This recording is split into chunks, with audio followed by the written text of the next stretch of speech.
जिस देश में प्रतिभाओं की उपेक्षा की जाती है जी वह देश मिट जाता है, जी वो किसी लायक नहीं रह जाता। और हमारे देश में प्रतिभाओं की उपेक्षा हो रही है। जी प्रतिभावान योग्य पद पर न जाएं जी। और जात के नाते कम नंबर पाने वाले लड़के अधिकारी बन जाएं। -40 वाले हाँ। डॉक्टर में पीजी की डिग्री हाँ, ले बताइए और क्या जाके करेंगे? 140 वाला वो बाहर हो जा रहा है। तो जहाँ प्रतिभाओं की उपेक्षा होती है वो देश मिट जाता है, मिट जाता किसी लायक नहीं रह जाता। वही नहीं, आरक्षण यूजीसी और सवर्ण समाज का जो ये शोषण हो रहा है नए नए कानून, क्या कहेंगे आप? फिलहाल तो आरक्षण जो है हम्म, आज की डेट में होना ही नहीं चाहिए। हम्म, और अगर भारत सरकार आरक्षण रखना चाह रही है तो जातीय आधार पे नहीं होना चाहिए। हर जाति में अमीर गरीब लोग हैं, आर्थिक आधार पे। आर्थिक आधार पे जो है आरक्षण होना चाहिए। बाबा साहब ने कहा था कि 10 साल तक हम आरक्षण रखेंगे, इनको आगे बढ़ाएंगे।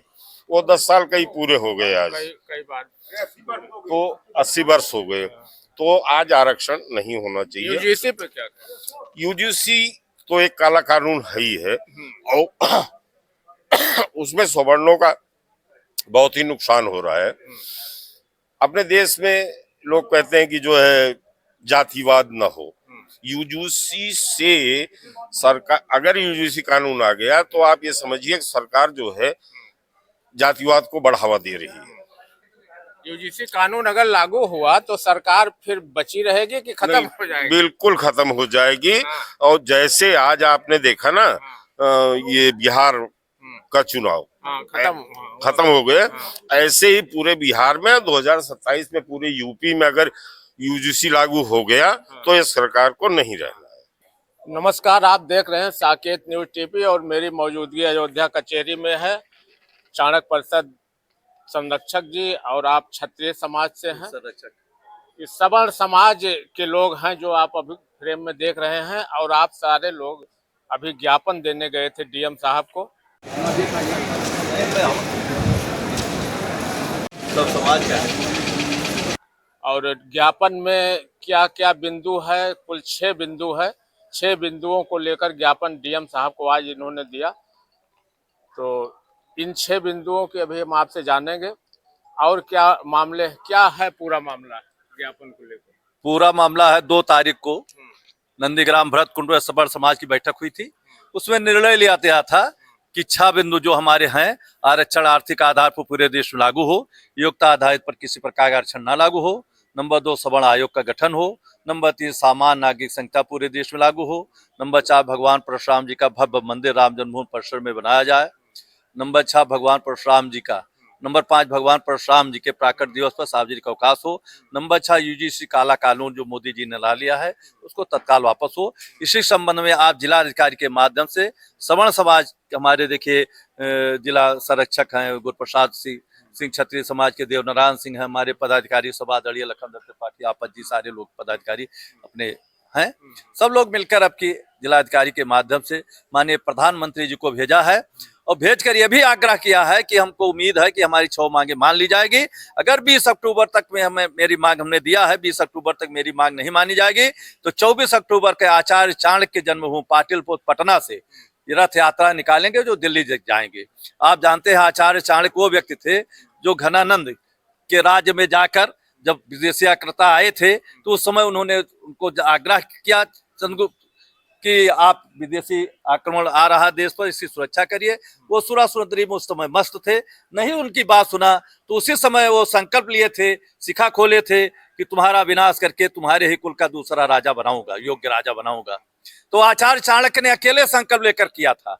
आज सवर्ण समाज संकल्प लिया है, सनातन समाज संकल्प लिया है कि पूरे देश के पूरा सनातन समाज सवर्ण समाज एक होकर आचार्य चाणक्य के जन्मभूमि पाटिल पटना से 24 अक्टूबर को निकलेंगे।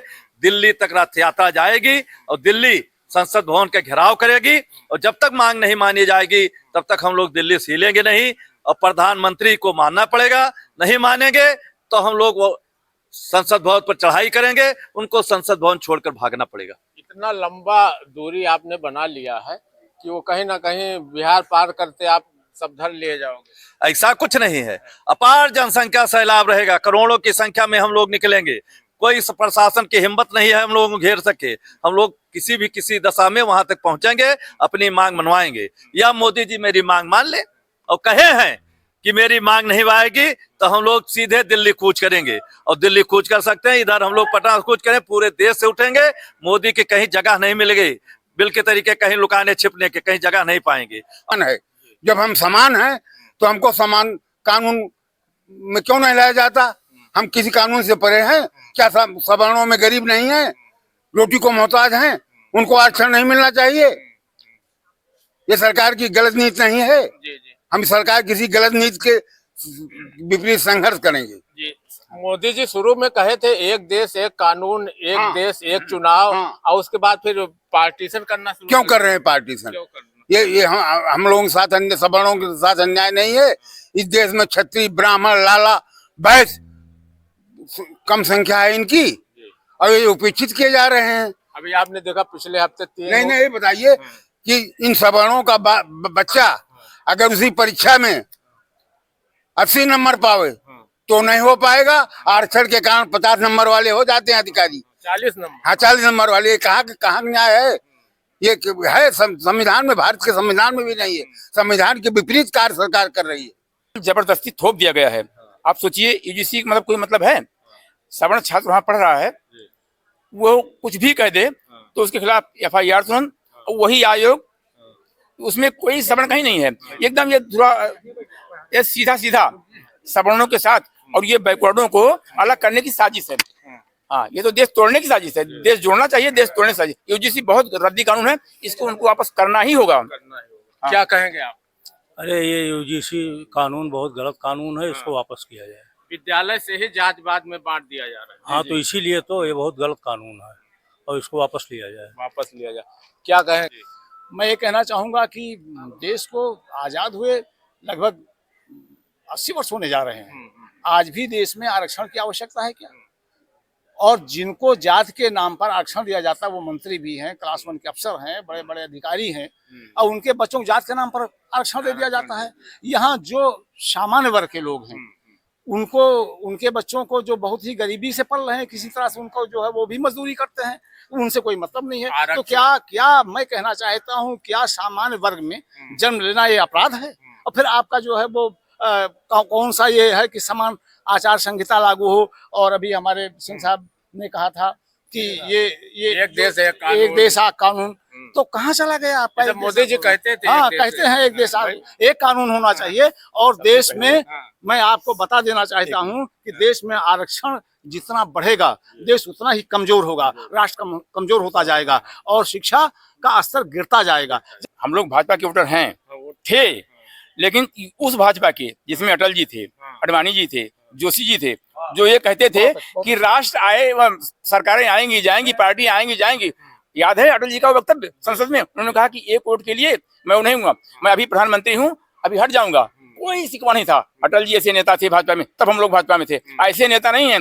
श्यामा प्रसाद मुखर्जी जी इसके संस्थापक हैं, दीनदयाल जी उपाध्याय जी संस्थापक थे। उन्होंने कहा था एक देश 2 विधान नहीं चलेगा। तो ये कौन सा कानून है? समान नहीं लागू कर सकते हो तुम? उनको भी उल्टा कर दिया जाएगा, सीधा समझ लीजिए। हम लोग किसी पार्टी के बने हुए नहीं हैं। हाँ, बहुत बहुत धन्यवाद। ये आंदोलन का रूप लेगा। हाँ, और इसको कोई भी सरकार, कोई भी राजनीतिक पार्टी रोक नहीं पाएगी, क्योंकि ये नाक से ऊपर हो गया है, बहुत ज्यादा हो गया। 80 वर्ष होने जा रहा है देश को आजाद। इसके बावजूद भी आप आरक्षण को लेकर जो है ये इनको पता होना चाहिए कि अब कहीं भी भाजपा जीत नहीं पाएगी। अब इनको जो है सोचना पड़ेगा। अगर इन्होंने यूजीसी काला कानून खत्म नहीं किया और जो है आरक्षण खत्म नहीं किया तो इनको जो है फिर जहाँ से आए थे वहीं इनको जाना पड़ेगा। 2027 में पहला विधान चुनाव होने जा रहा है। विधानसभा 2027 में ये नेस्ता नबूत हो जाएंगे। ये गिनती नहीं मिलेंगे। ये गिनती गिनने के मतलब हमारा कहीं विधायक था, पास्ट टेंस हो जाएंगे, प्रेजेंट में नहीं रहेंगे। यूजीसी ही नहीं, SC/SC भी वापस होना चाहिए। आरक्षण भी खत्म होना चाहिए और खत्म ना हो सके तो जाति के आधार ना हो करके आर्थिक आधार पे हो। हम ये देख रहे हैं कि हमारे देश में आजाद होने के बाद जितनी सरकारें आई हैं, जितने नेता आए हैं, भले हो बैकडोर से सनातन के विरोधी रहे हों, लेकिन इतने भ्रष्ट नेता नहीं आए थे जिन पे हमने बहुत ज्यादा भरोसा किया। तो मित्रों देख रहे हैं सारे सवर्ण समाज के वरिष्ठ लोग हैं, डीएम को आज ज्ञापन दिए हैं और ये आरक्षण यूजीसी और एससी एसटी से बेहद प्रभावित हैं। कहीं ना कहीं इनका समाज में शोषण हो रहा है इन तीनों कानून से, और इन तीनों मामले पर सरकार को पुनर्विचार करना चाहिए। यदि नहीं करती है सरकार तो आने वाले चुनाव में इसका दंड वो झेलेगी। तो इस वीडियो में क्या कहिएगा कमेंट करके बताइएगा, वीडियो को शेयर भी करिएगा। मिलेंगे नेक्स्ट वीडियो में नई जानकारी के साथ। धन्यवाद।